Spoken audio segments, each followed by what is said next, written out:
What is going on, everybody? It's Luke here from Play Like a Jet. And today I wanted to jump into three offensive changes I wanted to see from the Jets post the bye week. They head into Foxborough tomorrow to play the New England Patriots in a division game. I want to see how Mike LaFleur responds, how he self-scouts, and I'm going to highlight three ways I want to see the Jets improve to become more proficient on offense. Let's get into the video. First and foremost, it starts with the Jets' first quarter woes, and particularly the play of Zach Wilson. This statistic, it says it all. Over the last month of the season, the Jets are averaging just 7 offensive plays per game in the first quarter. They have an inability to sustain drives. They aren't able to get Zach Wilson rolling. But what compounds that is the plays being called in the scripted period. Mike LaFleur has Zach Wilson averaging the highest average depth of target in the NFL over the first quarter of the game. That is a huge issue. When that's not working, there's no short game. There's no ability to get the ball out of his hand and get him in rhythm. So Zach Wilson misses that deep ball. He'll throw an interception off play action, and then things start to snowball for a young quarterback. What I want to see from LaFleur and from Wilson is more of the short passing game, more of these design touches, whether it be to running backs or Elijah Moore, which I'll touch on later in the video, but they need to find a way to get it going early in the short three-step passing game, like we've seen from Mac Jones and the Patriots. Let's see if they can find a way to do that successfully and start putting up points in the first quarter of games. The second issue that the Jets and Mike LaFleur have to rectify coming off the bye week is how they're using and utilizing their personnel groupings. So far in the 2021 season, the Jets have been heavy in 12 personnel, which is 1 running back, 2 tight ends, and 2 wide receivers. Ryan Griffin was on the field 91% of snaps last week. I understand that Tyler Kroft was hurt, but they have to do a better way of getting into 11 personnel more. I was disappointed by Michael LaFleur's comments through the week in his press conference because he talked about the personnel grouping and how he wanted to be diverse and how he wanted to be multiple. But I don't understand why they can't be more run heavy out of 11 personnel. First of all, the Jets blocking tight ends are poor. You're not going to get that out of Trayvon Wesco, out of Ryan Griffin, even Tyler Kroft when he's healthy. It's a below average group. But on the other side, you've got Denzel Mims, Corey Davis, even Jamison Crowder for a slot receiver. They're all plus running game blockers. The Jets need to do a better job utilizing what I called for at the start of the season.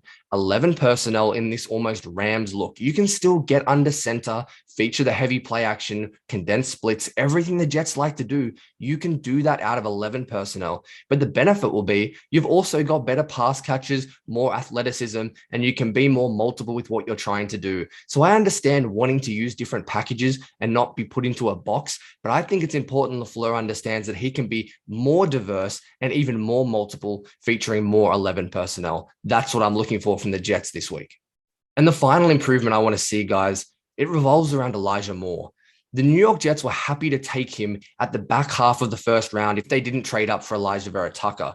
But despite that, it's almost looked like the offense just hasn't had a plan for this young, dynamic playmaker. Elijah Moore so far through 5 games, I think he's played 4, has just 1 design touch on a little jet action against the Denver Broncos. Look at how these other teams are utilizing their rookie wide receivers who are explosive.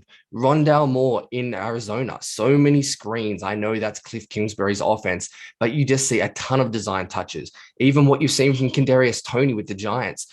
Look, the New York Jets have mentioned that they love Elijah Moore's deep threat ability. I totally get it. He can stretch the field and add that vertical threat that maybe no one else has on this Jets roster. But he can kill you underneath too, and the Jets just haven't utilized that or even tried to.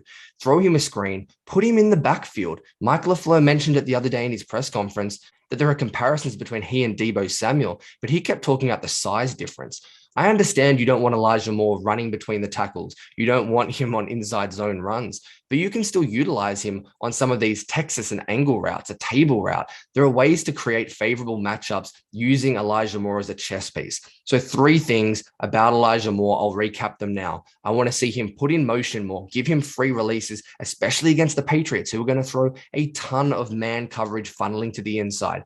Get him a free release. I want to see him get more design touches, be it screen passes or in the backfield. And the other thing is you have to put him on better underneath routes, the whip routes, things where you can allow his change of direction and ability to move quickly in short spaces. That's what he does so well. That's what he's proficient in. So let's allow him to thrive in those areas.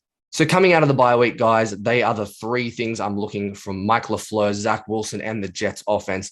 I don't think they're major fixes. I think they all are common sense, and hopefully they came about and became apparent in the Jets self-scouting. Let's look out for them starting on Sunday against the New England Patriots. Need to see it, need to see growth in this offense, and I think we will. Go Jets.